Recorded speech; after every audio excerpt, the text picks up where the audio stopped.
already tell from the minimap, means that Phoenix Legacy were able to pick up that scan as well. They should be able to set up really comfortably in checkpoint, and even looking at the bigger picture, there's actually a really decent chance that it pulls into the Panadius is now proper. live. Normally when we go up here, I'm Streaming thinking Apex down Legends, beast, but Zephyr number tournament, deal. number Elks, number Apex Legends, number watch party. Actually, I am just watching it myself. KEKW.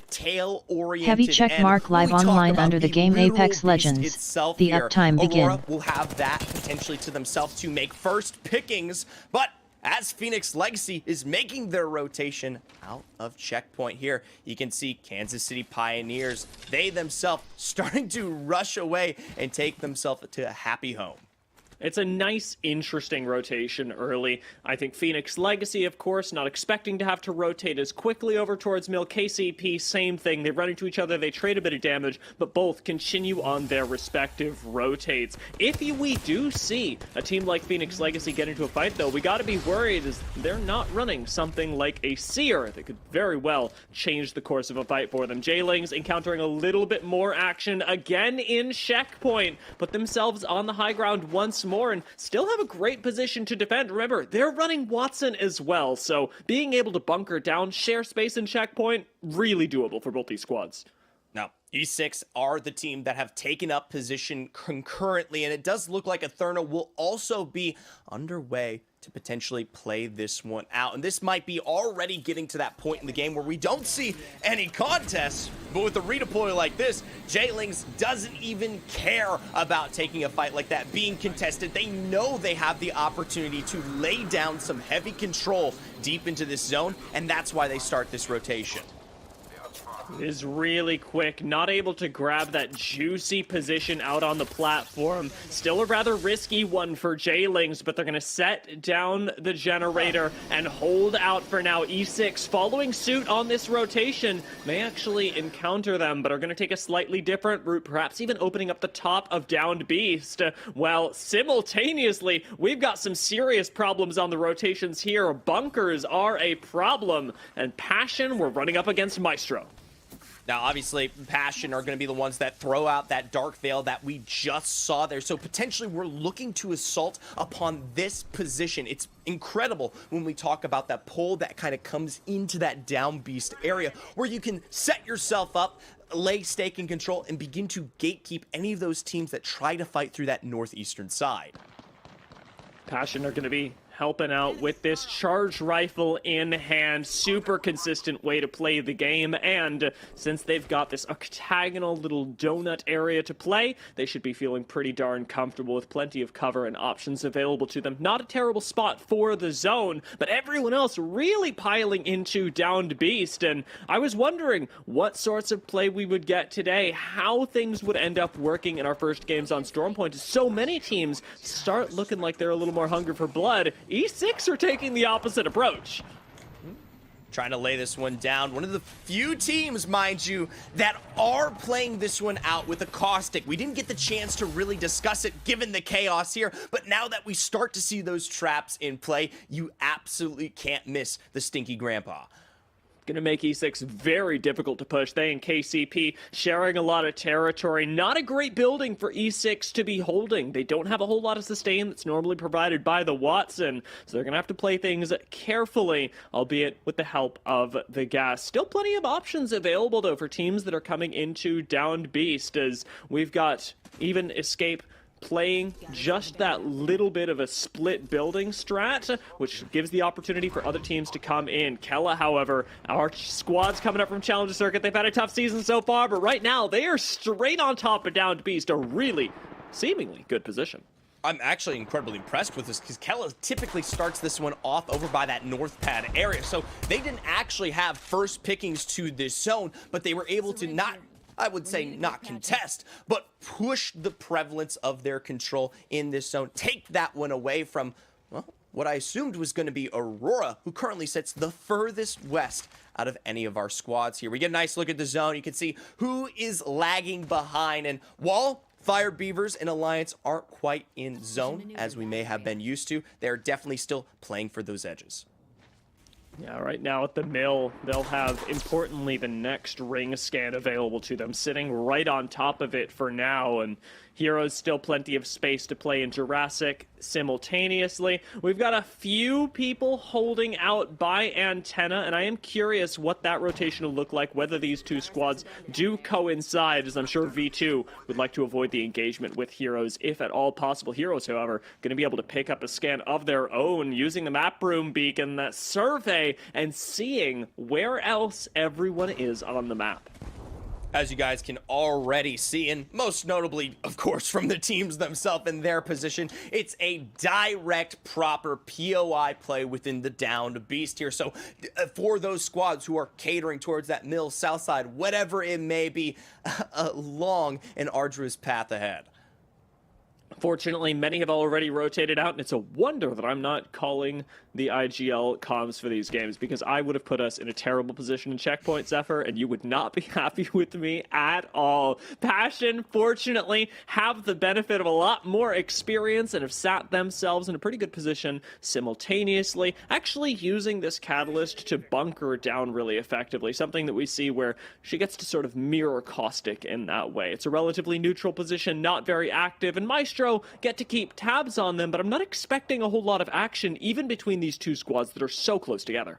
No, typically what usually happens, especially from the orientation of Passion, is while they could try to assault that with whatever ultimates they do find themselves sitting upon, you do kind of have that far western pull through the ocean that you are allowed to try to play through, albeit it is usually covered by heights. So we look towards, most notably, KEKW Gaming when we start to discuss this one out. We hop on with the Fire Beavers, haven't moved on from Mill yet, more than happy to take advantage of this replicator they know they have to themselves.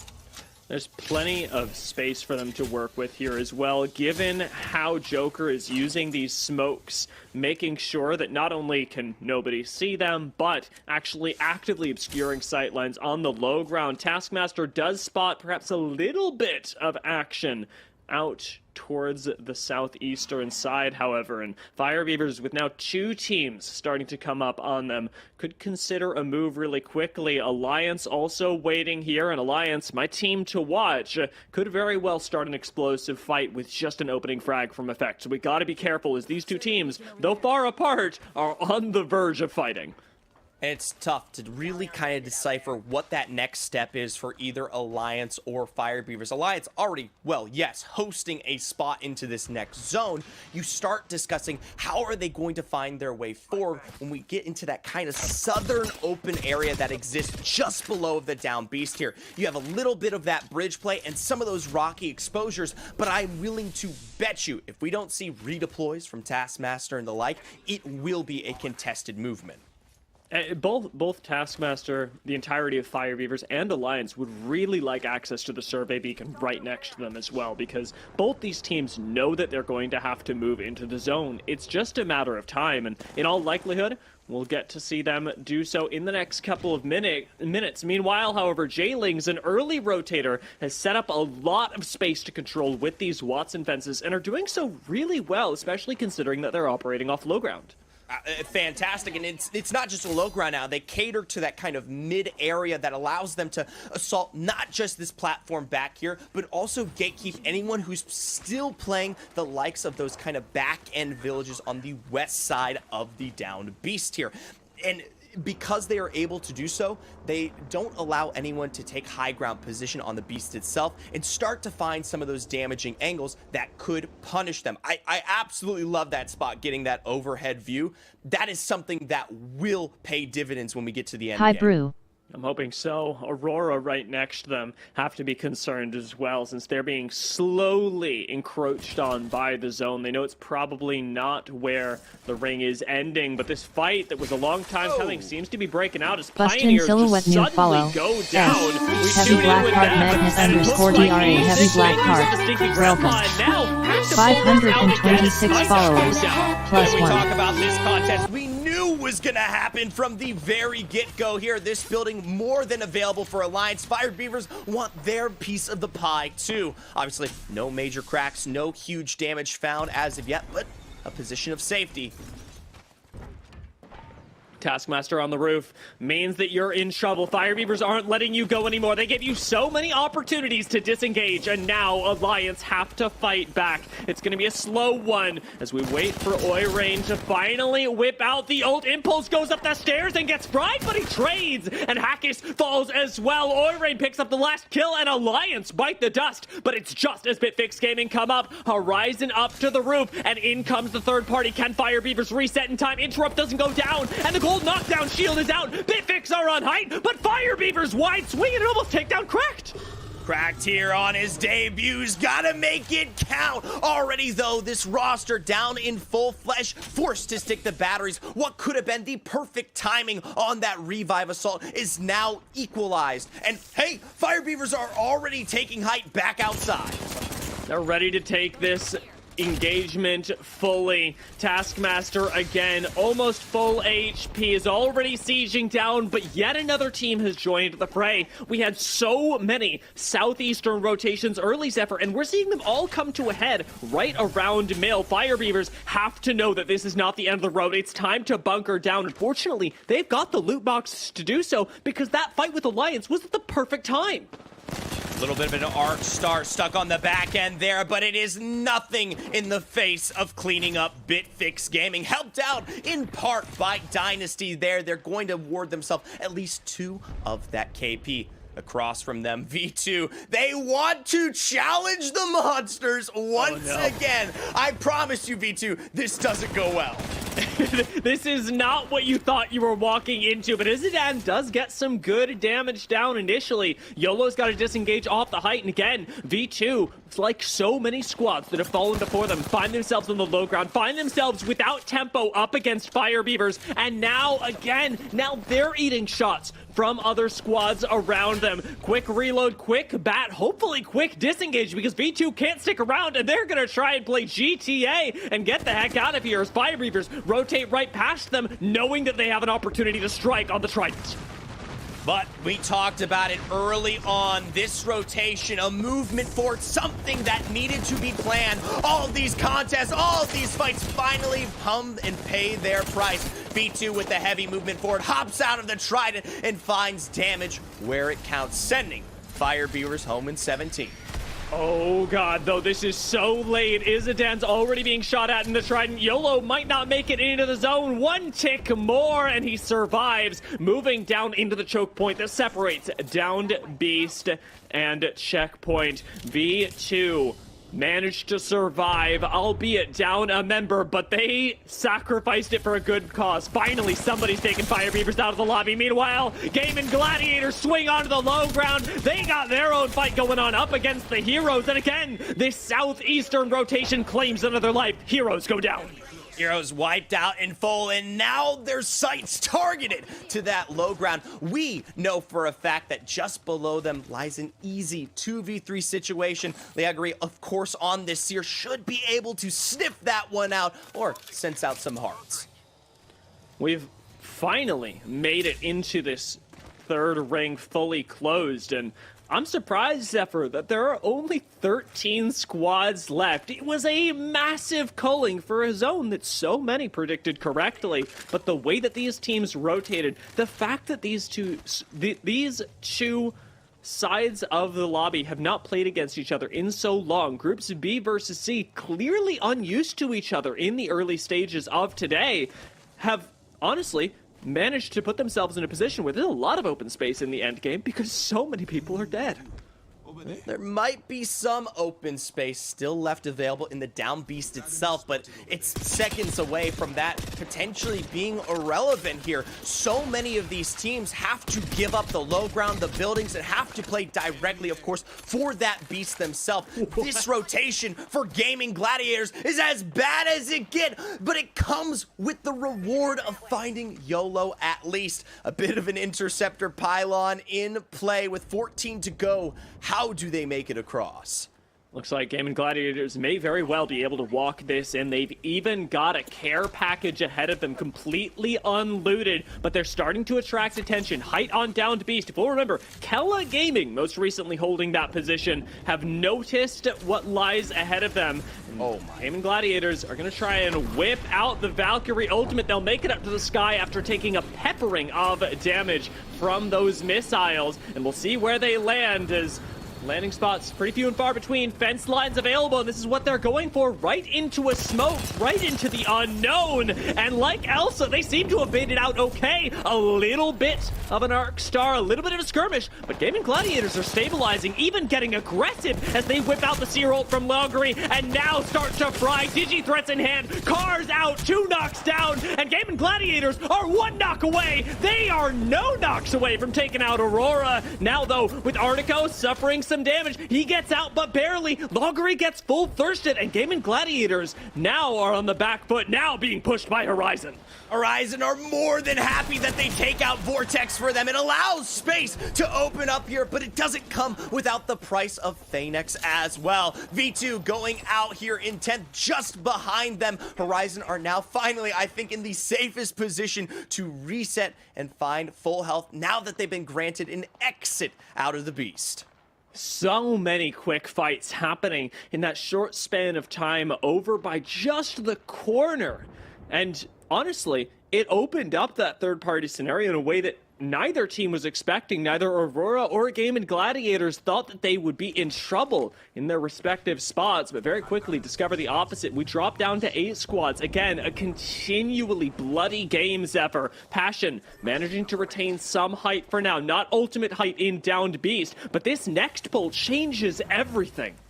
Once again, this tail no longer in play, more directly towards that platform that J-Lings came through with, but Passion, they hold hands with Maestro all game long, but finally the fangs come out. Horizon low, dropped at the hands of Tax, a return from 0-0, may not be imminent, but they themselves actually in a 2v2. Tax, though, with an immediate swap, leaving it to Zanya to at least secure that next kill there, but Element 6, here they come. And Tax saw this earlier. He knew the third party was incoming. E6 unable to capitalize on the height, now get pushed themselves, and it may just be their end as there's so much flesh around them. E6 do go down, and Horizon are the ones to do it to them. Another successful third party from this squad, but they've got no time to celebrate because the zone is closing in, pushing them out into the open, into the former position of J-Lings. Let's see if they're still there.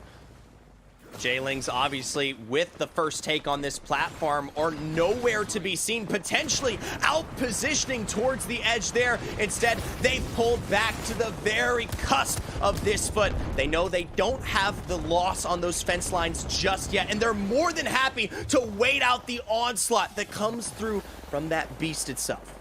This Catalyst wall, not going to do a whole lot, is out there. J-Lings don't even have to worry about it. So many people are funneling out into the open, and J-Lings get to farm. Maestro go down, Danish go down, Horizon Union are out, and we're into the top 3 just like that, Zephyr. This is going to be an end game where J-Lings, unfortunately, find themselves sandwiched, but they've done so well until now. This is a team that we know can make it happen when it comes to this lobby. They won it last time around, and they're poised to do it again. An off angle by Nags here already secures massive damage from above onto Phoenix Legacy. He does have to bide his time, but that is major resources expended. No climb up available. Phoenix Legacy just bunkering down in the middle of this, and you can't help but feel bad for them as KEKW from the top of Down Beast, from the top of Challenger Circuit, now start to push up. Ring starting to close. This is do or die for KEKW, for Phoenix Legacy, for J-Lings. Who's going to come out on top? Can KEKW finally do it? It's tough to say here for KEKW. They have one of the better positions. We talk about the rotation towards that pole. Both J-Lings and, of course, Phoenix Legacy will be forced out from their back-end position in just a moment's notice. And look at Odie with this absolute supreme high ground to work with. Making really good use of it so far. Juso backing him up. Another DG threat, another Bangalore, and another situation where you simply cannot fire back. Phoenix Legacy go down, and Oni Prize! That's gonna be the drop for Kella Gaming! And in they come. Nags bites the dust. Noises go down. There's one member left, and it's Oni and Juso versus the world as they pick up this final kill. The Prowler does it in for him, and Kella Gaming from the Challenger Circuit pick up their win in Week 7. Kella Gaming from early on, a deep rotation in from North Pad, stealed that one away from even the likes of Aurora, who quite literally land in the down beast, play from that height, time the rotation in his own way, take away J-Ling's platform, and then win it all. And Aurora got psyched out. We talked about this earlier, but as the zone starts to encroach on the platforms behind Down Beast, they give it up. They go into the opposite side where teams like E6 and Pioneers fell before them. Horizon cleaning up so much of that side of the lobby, Zephyr. Well, we'll have to see how it poses them, especially in regards to the points overall. Let's bring back Tiff in here. What an incredible start to the day of B versus C. Alarm clock 20 minutes and 32 Congratulations seconds. to Kella Gaming for taking that map 1 victory with Esteemed. As soon as I saw them take that ultimate high ground, I was like, this is their game to win. If they fumble this, but they get that opening knock onto Nags from J-Lings and then follow it up with another one, I was like, this is clean. That was incredibly well played. So thanks for calling all the action. So hype, guys. It was good. I mean, our jobs are easy when the games are this good. I'm gonna say that when the shots are so clean, getting excited, celebrating what these players are able to achieve, it comes so naturally. And watching Kella succeed was really incredible, right alongside Phoenix Legacy, who very much need good games today. Yeah, let's go ahead and pull up some of those highlights so we can start. I don't want to cut you off there, Zephyr, but I do want to go through some of those highlights because, you know, we've been spoiled with some really solid Apex action as of late, starting with that Charity Pro-Am just a few days ago. We had some really strong moves. In particular, it was Hardeki that stood out a lot. I was constantly watching the gameplay and I was like, dude, this man is on one. And I was really curious to see how that performance would carry the momentum here today, starting in match day number 7. And we did get a lot of early action, in particular with the Fire Beavers Dia, but then that's when we saw GG start picking things up. Yeah, it was such an unexpected moment where things switched up as V2 took that rotation ahead of Fire Beavers and very quickly took the whole squad out of the lobby, the squad that had been running it up until then. And after that, it was team after team trying to rotate into and through Down to Beast, specifically this little tail portion that you called out in the early game, Zephyr. So many squads fell on the way through, not knowing how they wanted to handle this transition into the outer part of Down to Beast. I think it's the hardest part of Down Beast to play. We talk about anything on that west side. You have some of those buildings in the back, and of course, like I've said many times, the carcass, right? To actually work with as a position to move through, and none of that was available. It's some of our most early rotators that find their success here, notably J-Lings, albeit in second there, and Phoenix Legacy, and of course, Kella from North Pad, who come out on the top of the day. Really solid performance there from J-Lings. I mean, you look at Stormpoint alone, they do typically have more kills or more points from placement, so really strong showing for them. But Kella as well, taking a solid there. They had 6 eliminations, but jumping down to the 11th through 20th place. This is where things are getting a little, like, interesting, right? You mentioned Aurora. Their drop spot is the Down Beast, and they got evicted early on and were only able to pick up 1 KP from that. And you just start to look, Fire Beavers, sure, they went out in 17th place, but they had 5 eliminations. Had V2 not cut off their rotation, they were poised to continue on the domination. And it's just been really, really exciting. We'll kind of see how that goes forward. But here's the deal, Dia. You know, you did really, really solid casting that map 1, but we're going to throw you into the void. We're going to kick you out just for a little bit because I believe Zephyr and I are going to be like going through the action there on match number 2. But I'm sorry. You know, you did a really good job. But we are going to cut to a quick break. And when we come back, it's probably going to be me and Zephyr. So bye, Dia. Go grab yourself some water, chat, because things are about to get hot.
WD Black, the official storage partner of the Apex Legends Global Series. Welcome back to the Apex Legends Global Series. Spider, Tiff, and Zephyr here to call all the action for match number 2 while Dia takes a short little rest before coming back for match number 3. But seriously, you guys did a solid job bringing all that action, and congratulations to KEKW Gaming for withstanding one of the hardest positions in Down Beast to play. Well, I appreciate that, and I hope these teams are appreciating their starting success even more here. I want to highlight it just because I think it's so absurd. I don't want to walk away from it. Phoenix Legacy, props to them. Get absolutely pushed out of their POI. No time to loot. Come all the way back in and finish top 3 nonetheless from not even a Valkyrie deploy, not even a fast rotation. Literally have to walk it in. Yeah, it's really tough, right? And they've kind of been struggling and trying to figure out like who is going to be their trio, right? We've seen them testing a lot of different players today. They've got Imp back on the team. They had Peerless Peanut in I believe the last competition I had witnessed out of them. So they've been kind of trialing a third, and they're trying to figure out what's going to happen. But I feel like they've still been relatively consistent, but they're not going to be able to reach their final form until they get that trio solidified. And I love that you bring that up because we were looking at like scrims. Well, granted, scrims are few and far between these days, but historically during this specific matchup, Jaylings does kind of encroach on that checkpoint drop spot in Storm Point. So it's relatively tough for them because they are a fast rotating team. They want to make sure that they can get that ring console information and then hit the ground running per Sabs' request. But looks like match number 2 is about to be underway, Zephyr. And the action was pretty cracked for map number 1. I'm not going to lie. And I really hope it holds true here for match number 2. I don't know if it was cracked, I don't know if it was the down beast, or if it was just fire beavers, especially starting off the game with a bang. Nonetheless here, a nice little reset for our teams and a zone that caters completely opposite of what we just saw. Hey, I mean, it could be, but we're getting another North Zone. Look, was it in the Pro-Am that just recently happened where everything was pulling south and it was just launch pad after launch pad after launch pad? So I'm not sure what's happening here, but whoever's giving us these northern zones, thank you so much, because this is going to be all in Alliance's favor. And Horizon, they're not going to have to completely go from east to west on that rotation. They can kind of sit just where they are, and you'll start to notice. But think of the Fire Beavers, right? They're that edge hitting zone team, right? This is going to be exactly what they want. Right. It's funny you say that. You're usually of the mindset where you're like, oh, come on, guys. You know, a catered rotation that's much longer would usually be super punishing for any kind of team. And it usually is. Dia was bringing up some incredible data earlier on, and I want to kind of retouch on it. Fire Beavers in the zone itself have the highest ring damage taken out of any other squad out there at 19,000. 5 digits. Of every other team, there are only 4 teams that come close at 5-digit numbers, respectively being that of SPS, Dynasty, and FUT, and they don't even come close to a position on the board that rivals these guys. Yeah, he was talking more in particular about the revives given. 29 different revives for the Fire Beavers team, and it was because they are outside that zone, potentially getting knocked to Storm. But the issue is here, with playing that edge, you run the risk of the team rotating earlier, similar to what we saw in map number 1, and just kind of holding them out. I feel like if Fire Beavers had just a little bit more time in that, because you saw at one point one of the Fire Beavers members had switched over to a white shield last minute to kind of carry on that rotation. So a little bit of a disadvantage there. But as we start to look at some rotations early on in particular, you have to think of where you're able to get the ring console, where you can get that map scan to have the information of not only if you are going to play outside the zone, it's what's available, right? And those, by the time that you've made your way into the next zone, that data that you got from the map room scan is so outdated. But Maestro getting started a little bit early here. We talk about Nightmare, who typically lands here in High Point and already delivering to Maestro find a double knock in the moment. One final member to set themselves below, and they don't even care. They're more than happy to pull for full thirst while they have the chance. A bat or two picked with an exhibit down. guarantees the end of our 3v1. And this is a really important fight. Let's talk about that for a second, because establishing your space here in High Point early, any team that decides to maybe rotate out through the wall is going to have to push through this choke point. And you've already got the kind of buildings and the space taken, but Horizon Union would love to bring this up to full screen because there is some action happening and I need more of it. I need me to be full screened into this, Zephyr. It does look like when it comes to the Catalyst, they had to use that Dark Veil to at least secure a bit of an edge on that, well, revive for Urban. They did secure double knocks down, albeit weren't able to finish that one in the end here.